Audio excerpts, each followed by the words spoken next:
puluhan purnawirawan TNI berkumpul dalam sebuah reuni yang hangat. Senyum bersahaja menghiasi wajah-wajah renta yang dahulu pernah berdiri gagah di medan tempur. Di tengah mereka, Jenderal Purn Gatot Nurmantio duduk dengan tenang, matanya menatap kosong ke arah bendera merah putih yang berkibar pelan di halaman. Diam-diam, ia merasakan kerinduan pada masa-masa ketika kehormatan dan darah berjalan seiring. Namun ketenangan itu runtuh ketika seorang mantan perwira muda menghampirinya dengan wajah gelisah, menyerahkan sebuah ponsel yang menayangkan potongan wawancara seorang tokoh yang tak asing di telinga, Hercules Rosario Marsal. Dalam video itu, Hercules berbicara dengan nada sinis. Para jenderal sekarang cuma pahlawan panggung. Mereka macan ompong, nyaring di forum tapi diam saat rakyat ditindas. Yang dulu jago di medan perang, sekarang jago di mikrofon. Ruangan yang semula penuh canda dan tawa mendadak hening saat video itu berulang kali diputar. Beberapa perwira saling pandang, sebagian menggeleng pelan, dan beberapa lainnya menatap Gatot dengan wajah menunggu. Sang jenderal meletakkan ponsel itu di atas meja, wajahnya berubah kaku. Matanya yang teduh kini berpendar marah, seperti bara yang tersulut angin. "Kau tahu siapa yang ia hina?" ucap Gatot perlahan, suaranya berat dan penuh tekanan. "Bukan hanya aku, tapi seluruh nilai yang kita perjuangkan. Seluruh darah kawan-kawan kita yang gugur.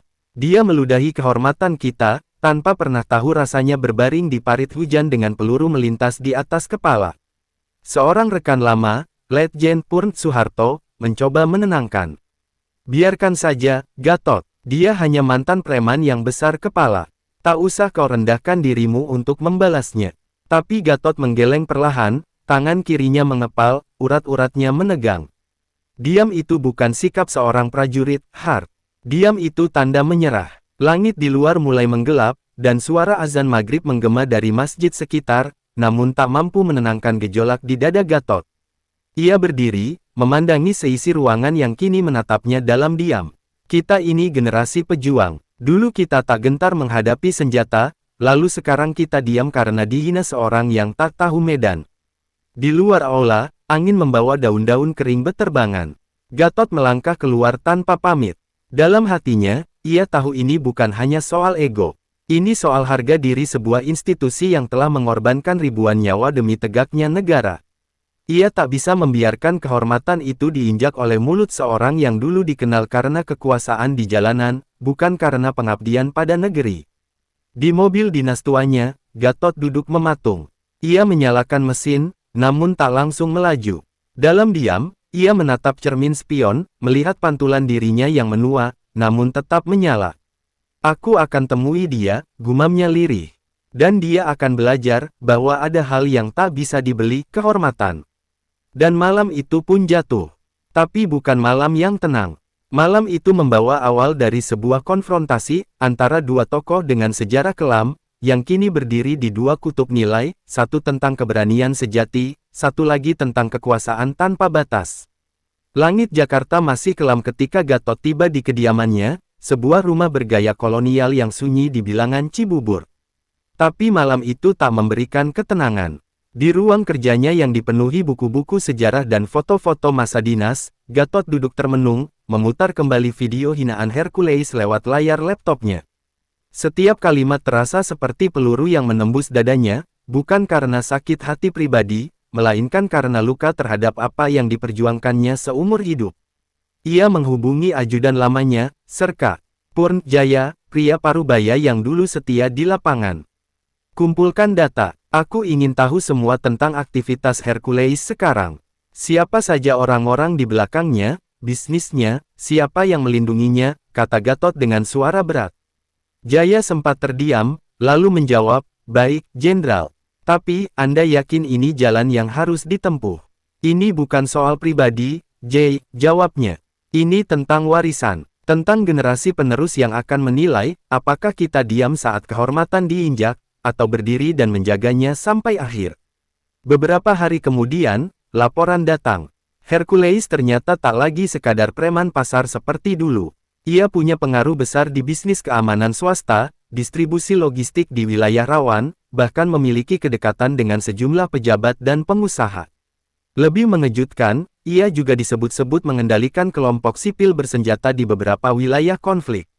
Nama Hercules bukan sekadar momok di jalanan, tapi sudah menjelma menjadi kekuatan politik bayangan. Gatot membaca laporan itu dengan tenang. Tapi dadanya bergemuruh. Kekuasaan yang tumbuh dari ketakutan, pada akhirnya akan menghancurkan dirinya sendiri, gumamnya.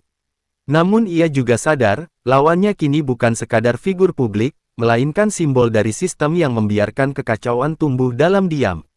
Sementara itu, media sosial mulai ramai. Potongan video Hercules menyebar luas, ditambah dengan berbagai narasi yang memancing emosi. Beberapa akun anonim membela Hercules, menyebut para jenderal purnawirawan sebagai dinasti tua yang takut kehilangan pengaruh. Sebaliknya, banyak pula yang mengecam Hercules dan menyerukan agar pihak berwajib menindaknya.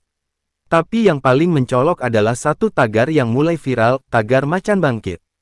Gatot melihatnya dengan sorot mata tajam. Ia tahu, ini bukan lagi konflik dua individu. Ini telah menjadi percikan yang bisa membakar kepercayaan publik, menular ke kalangan militer aktif, bahkan bisa mengguncang stabilitas jika dibiarkan. Ia harus bertindak, bukan hanya sebagai seorang mantan jenderal, tapi sebagai penjaga nilai-nilai yang dulu ditegakkan dengan darah. Dalam pertemuan tertutup dengan rekan-rekan sesama purnawirawan, Gatot berdiri di tengah lingkaran mereka. Kita bukan sedang membalas hinaan, katanya lantang. Kita sedang melindungi nama baik para prajurit yang tak sempat pulang. Mereka yang gugur, yang terlupakan. Kita tak akan membiarkan siapapun, baik dia preman, pejabat, atau penguasa jalanan, menginjakkan kaki di atas pengorbanan itu. Sorak kecil terdengar, kepala-kepala tua itu mengangguk. Dalam keheningan, semangat lama kembali menyala. Mereka tahu, badai sedang mendekat. Dan di tengah badai itu, sang macan tua mulai bersiap menunjukkan taringnya lagi, bukan demi kejayaan pribadi, tapi demi kehormatan yang tak bisa dibeli.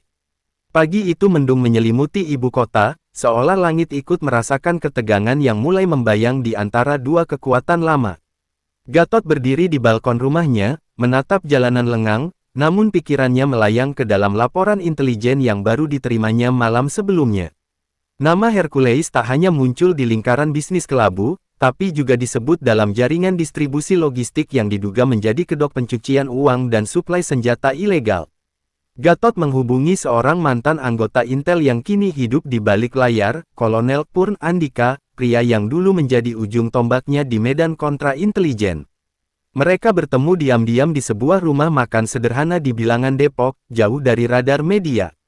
Andika membawa flash disk kecil berisi data, dan setelah menyerahkannya, ia menatap Gatot dengan tatapan khawatir.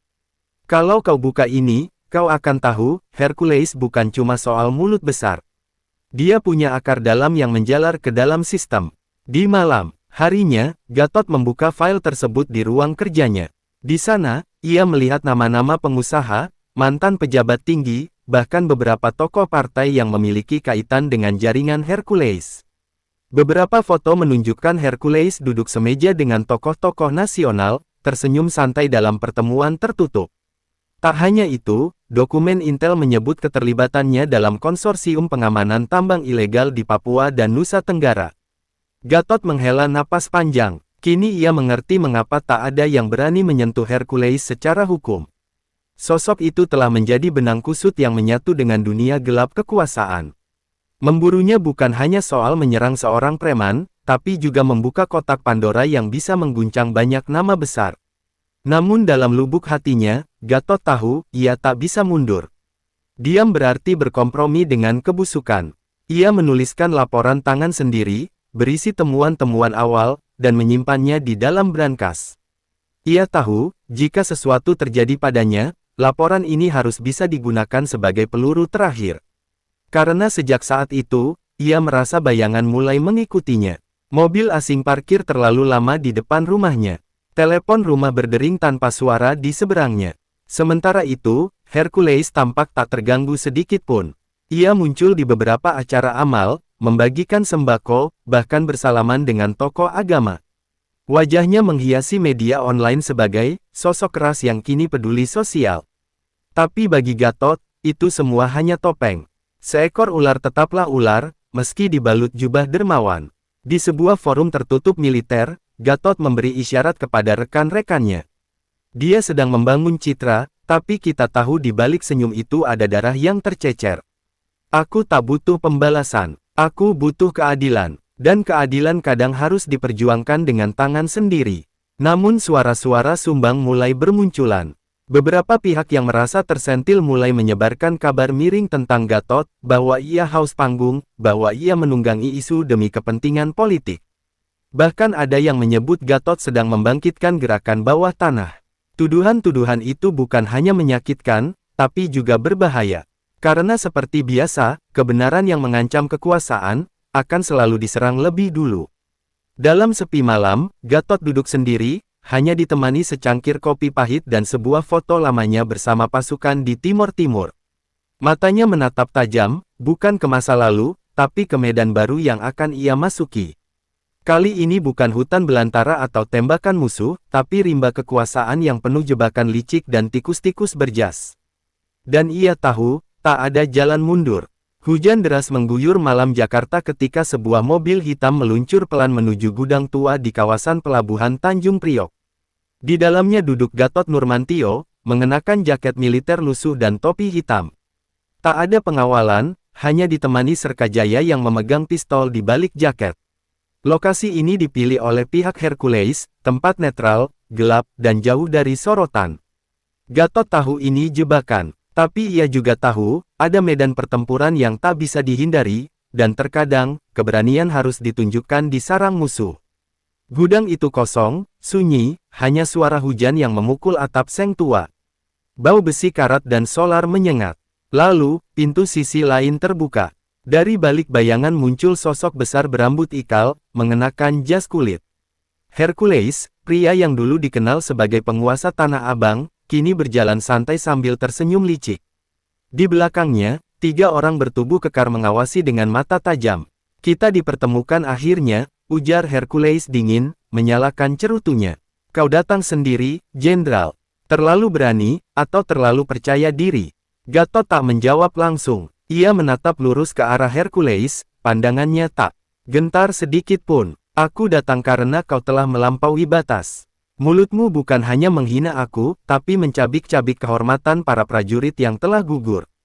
Kau pikir kau siapa, bisa bicara seenaknya tentang para jenderal? Hercules tertawa, keras, seperti mengejek. Kehormatan. Jangan bicara padaku soal kehormatan, jenderal.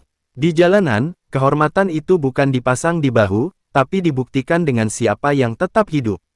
Kalian duduk nyaman di kantor, kami berperang di lorong gelap Jakarta. Jangan ajari aku soal pengorbanan. Gatot maju 1 langkah. Hujan menetes dari topinya, tapi suaranya tetap tenang. Kau pikir rakyat butuh pahlawan jalanan yang menjual ketakutan, yang menyandera negara lewat bisnis kelabu. Aku tahu semua jaringanmu, Hercules. Dan kau tahu satu hal tentang aku tidak pernah takut, bahkan pada maut.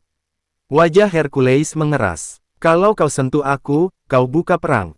Kau pikir aku berdiri sendiri. Di belakangku ada tokoh-tokoh besar, ada uang, ada kekuatan. Kalau kau teruskan ini, kau akan sendirian, Gatot. Namun sang jenderal tersenyum kecil, dan untuk pertama kalinya, tatapan Hercules goyah. Aku sudah lama sendirian, kata Gatot pelan. Tapi aku tak butuh banyak orang untuk menegakkan yang benar. Cukup satu, yang berani berdiri saat yang lain memilih diam. Keheningan menyelimuti gudang itu. Lalu, Gatot berbalik dan melangkah pergi, meninggalkan Hercules berdiri membeku di tengah bayangan. Pertemuan itu tidak menyelesaikan apapun. Tapi pesan sudah disampaikan, dan badai telah diundang. Kini, hanya waktu yang akan menentukan, siapa yang bertahan, dan siapa yang runtuh saat topeng-topeng mulai terlepas. Di luar, hujan belum reda. Tapi Gatot tahu, badai yang sebenarnya baru akan dimulai. Pagi setelah pertemuan di gudang, berita mengejutkan menyebar di berbagai portal berita nasional. Sebuah laporan investigatif anonim mengungkap dugaan keterlibatan Gatot Nurmantio dalam penggelapan dana operasi militer semasa ia menjabat. Tajuk utama media menggema, benarkah sang jenderal terkemuka terseret skandal lama, dan dalam hitungan jam, tagar baru bermunculan, tagar jenderal korup, tagar prajurit palsu. Di ruang kerjanya, Gatot membaca berita itu dengan tangan gemetar, bukan karena takut, tapi karena kecewa. Ia tahu ini bukan kebetulan.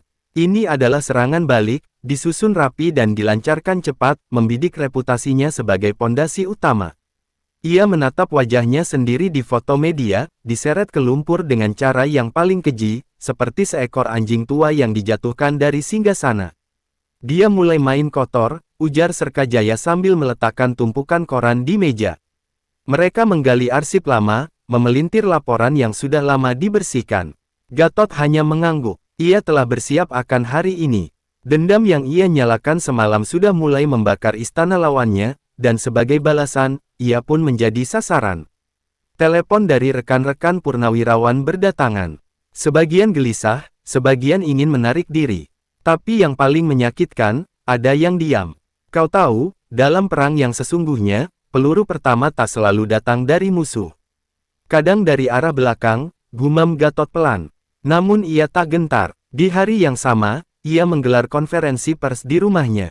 Di hadapan kamera, ia berdiri tegak, mengenakan seragam upacara yang sudah lama tergantung di lemari. Jika mereka ingin membungkam saya dengan fitnah, maka saya tantang, buka semua data, buka semua dokumen. Saya tak akan lari, tapi saya juga tak akan diam, katanya lantang. Sorot matanya tajam, bukan seperti politisi membela diri, tapi seperti prajurit yang siap mati untuk kebenaran. Sementara itu, Hercules terlihat duduk di sebuah kafe elit, menonton konferensi pers Gatot lewat tablet. Ia tersenyum puas, dikelilingi oleh dua orang asing berjas hitam. Dia bicara seperti pahlawan, tapi dia lupa, dunia sekarang tak butuh kebenaran. Dunia butuh citra, katanya sambil menyeruput kopinya. Ia mengira Gatot akan hancur. Ia mengira badai ini akan menenggelamkan nama lawannya. Namun ia salah. Justru dari serangan itu, dukungan mengalir deras. Para veteran muda, aktivis nasionalis, dan rakyat kecil yang mengenal rekam jejak Gatot mulai bersuara. Video pembelaan mereka viral. Seorang mantan anak buah Gatot yang kini hidup sederhana di Solo membuat testimoni menyentuh, beliau satu-satunya jenderal yang ikut kami tidur di parit, makan nasi dingin, dan tidak pernah ambil jatah lebih. Kebenaran, meski dipendam dalam lumpur, tetap punya cara untuk naik ke permukaan. Gatot tak menanggapi semua fitnah itu secara emosional. Ia malah memperkuat langkahnya. Bersama Andika dan Jaya, ia mulai menyusun laporan rahasia untuk diserahkan ke pihak yang bisa dipercaya, jaksa militer dan KPK, bukan untuk menyerang, tapi untuk membuka mata publik bahwa bangsa ini sedang digerogoti oleh kekuasaan bayangan. Dan di tengah badai itu, Gatot tersenyum lirih sambil memandangi langit yang mulai cerah. Ia tahu badai masih akan datang. Tapi ia juga tahu, kapal yang kokoh tak takut dihantam ombak. Kalau ini harga dari membela kehormatan, bisiknya, aku siap menebusnya dengan nyawaku. Malam itu sunyi di kediaman Gatot. Tak ada suara selain detik jam tua di ruang tengah. Di meja kayu yang penuh peta dan dokumen, Gatot duduk dalam diam. Tangannya gemetar ringan saat ia membuka map merah bertuliskan, data kritis, operasi bayangan. Di dalamnya, nama-nama, alur dana, transaksi senjata, dan bukti intervensi jaringan gelap dalam sistem pemerintahan, semua berujung pada satu simpul, Hercules, dan orang-orang di belakangnya. Ini bukan lagi soal pertempuran pribadi. Ini soal menyelamatkan negara dari kerakusan yang terorganisir, gumam Gatot lirih, sambil memandang potret para prajurit yang dulu ia pimpin. Wajah-wajah muda yang sudah lama kembali ke tanah, kini seakan memanggilnya untuk bertindak sekali lagi, untuk terakhir kalinya. Ia menghubungi seseorang yang selama ini disimpannya sebagai kartu as, Letjen Purn Wahyudi, mantan kepala staf intelijen. Meski telah lama menyepi di Yogyakarta, Wahyudi masih punya jaringan yang bisa mengguncang fondasi sistem.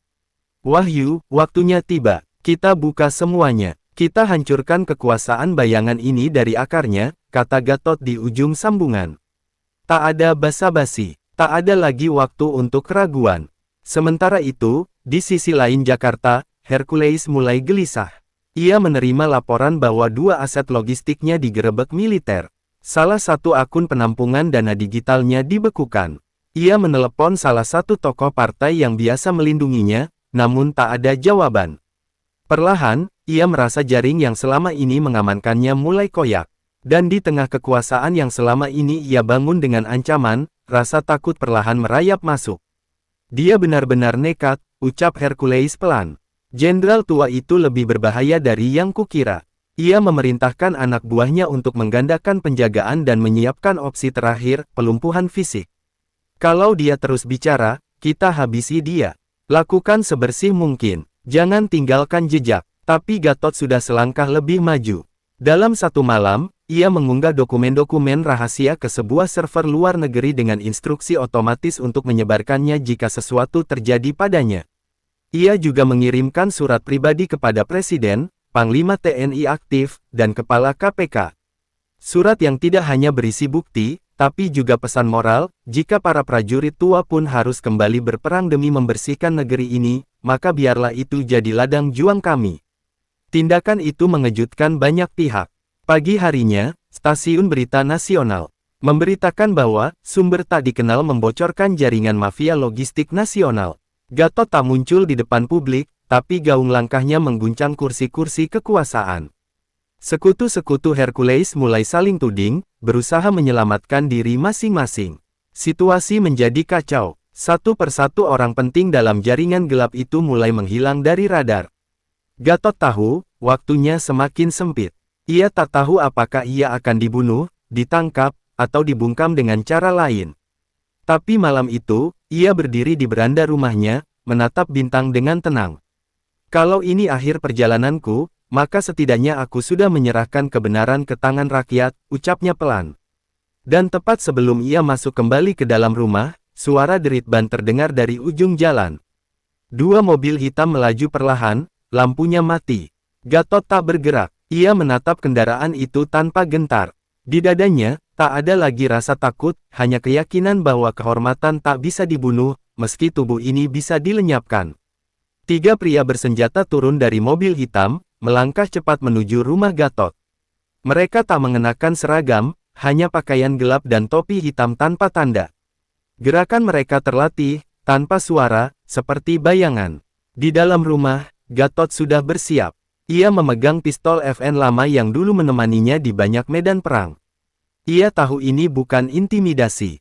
Ini eksekusi. Pintu didobrak. Tiga sosok menyerbu masuk, namun yang mereka temukan bukan pria tua panik, melainkan mantan jenderal yang berdiri tegak di ujung lorong, tangan gemetar namun tatapan tajam. Satu peluru dilepaskan, melesat ke arah dada Gatot. Tapi di detik terakhir, Serkajaya meloncat dari arah tangga, menjatuhkan salah satu penyerang. Tembakan meletus. Kekacauan pecah. Pertempuran singkat tapi brutal terjadi di dalam rumah. Gatot berhasil melumpuhkan satu musuh dengan tembakan ke arah bahu, sementara Serkajaya yang berdarah di bagian perut tetap bertahan, melindungi sang jenderal dengan tubuhnya. Dua penyerang lainnya melarikan diri, meninggalkan mayat rekannya dan jejak darah di lantai marmer. Polisi militer tiba 20 menit kemudian, dipanggil oleh sinyal darurat yang dipasang Gatot seminggu sebelumnya. Rumah Gatot kini dikepung pasukan bersenjata lengkap. Ambulans datang membawa Jaya yang setengah sadar, wajahnya pucat namun matanya tak pernah lepas dari Gatot. Saya hanya prajurit kecil, Pak. Tapi saya tahu, yang benar harus dibela, katanya lirih sebelum pintu ambulans tertutup. Keesokan paginya, berita tentang penyerangan terhadap Gatot meledak di media. Namun publik tak lagi ragu. Upaya pembunuhan justru menjadi api yang membakar simpati rakyat. Rakyat mulai bertanya, siapa yang takut pada seorang pensiunan jenderal, kalau bukan mereka yang sembunyi di balik kekuasaan gelap. Nama Gatot kini menjadi simbol perlawanan. Tak hanya prajurit dan veteran, tapi juga mahasiswa, aktivis, dan tokoh agama mulai angkat suara. Hercules menonton semuanya dari balik ruang rahasia di villa mewahnya. Ia tahu, semuanya mulai runtuh. Beberapa kroninya sudah ditangkap. Dua pengusaha besar yang biasa melindunginya kini mendadak hilang ke luar negeri. Ia mencoba menghubungi orang-orang penting, tapi hanya menerima jawaban singkat, kami tidak bisa melindungimu lagi. Di sore yang muram, ia menatap dirinya di cermin. Dulu, bayangannya adalah raja jalanan, ditakuti dan disegani. Kini, bayangan itu gemetar. Bukan karena kekalahan, tapi karena ditelanjangi oleh satu orang, seorang jenderal yang tak membawa pasukan, hanya membawa kebenaran. Sementara itu, Gatot duduk di samping ranjang Serkajaya di rumah sakit militer. Ia menggenggam tangan prajurit muda itu. Kau sudah lakukan lebih dari cukup, Jaya. Tapi kita belum selesai. Masih ada satu langkah terakhir. Di tangannya, ada dokumen lengkap yang siap ia serahkan langsung ke pengadilan militer dan presiden. Dokumen yang bukan hanya akan menumbangkan Hercules, tapi juga menghantam jantung korupsi di negeri ini. Ia tahu risikonya, tapi kali ini, ia tak sendiri. Ia punya dukungan rakyat, dan selama rakyat masih percaya pada kehormatan, darahnya tak akan pernah sia-sia. Gatot bangkit dari kursi, menatap senja di jendela rumah sakit. Di langit, burung-burung terbang pulang. Tapi ia tahu, belum waktunya istirahat. Pertarungan belum berakhir. Pagi itu, langit Jakarta tampak muram meski matahari telah naik tinggi. Di Istana Negara, Presiden memimpin pertemuan tertutup dengan para pejabat tinggi negara. Di hadapannya tergeletak dokumen setebal 300 halaman, dikirim langsung oleh Gatot Nurmantio semalam. Bukti-bukti lengkap keterlibatan tokoh-tokoh politik, pengusaha, hingga aparat negara dalam jaringan kriminal yang dikendalikan Hercules. Diam tak lagi menjadi pilihan. Kebenaran telah menggedor pintu kekuasaan. Di luar, ratusan rakyat berkumpul di depan kompleks istana. Mahasiswa membentangkan spanduk bertuliskan, "Hormati pahlawan yang masih hidup," dan "Bersihkan bangsa dari penjual kebenaran." Mereka datang bukan karena politik, tapi karena keyakinan bahwa kebenaran perlu penjaga, dan Gatot telah menunjukkan jalannya. Media menyiarkan aksi itu langsung ke seluruh negeri. Hercules, yang kini menjadi buronan, bersembunyi di villa rahasia di kawasan puncak. Namun sore itu, pasukan gabungan dari polisi militer dan Densus 88 mengepung tempat persembunyiannya. Tak ada baku tembak, Hercules hanya duduk di kursi kayu, wajahnya kosong, tangannya terangkat saat pasukan mendobrak masuk. Ia tahu, perangnya sudah berakhir. Ia kalah bukan karena peluru, tapi karena sebuah keberanian yang tak bisa ia hancurkan. Saat berita penangkapan Hercules tersebar, rumah sakit militer tempat Serkajaya dirawat menjadi lautan manusia. Gatot yang baru keluar dari ruang presiden, langsung menuju ke sana. Ia berjalan pelan melewati kerumunan warga yang memberinya hormat. Matanya sembab, namun langkahnya mantap. Hari itu bukan kemenangan militer, tapi kemenangan nurani. Gatot kemudian diundang ke MPR untuk memberikan pidato kebangsaan. Ia menolak semua tawaran jabatan dan penghargaan. Di atas podium, suaranya bergetar saat ia berkata, "Negara ini tidak butuh pemimpin yang ditakuti. Negara ini butuh teladan yang rela berdiri saat semua duduk, dan rela jatuh saat yang lain ingin naik." Ruangan hening, bahkan kamera-kamera tak berani bergerak. Di tengah sorotan publik, banyak pihak yang dulu menghina Gatot kini diam 1000 bahasa. Beberapa mencoba membersihkan nama, beberapa memilih menghilang. Tapi Gatot tak mengejar balas dendam. Ia hanya menginginkan satu hal, agar bangsa ini kembali mengenal kata kehormatan, bukan sebagai slogan, tapi sebagai prinsip hidup. Sebulan kemudian, Serkajaya dipulangkan dari rumah sakit dengan pengawalan penuh.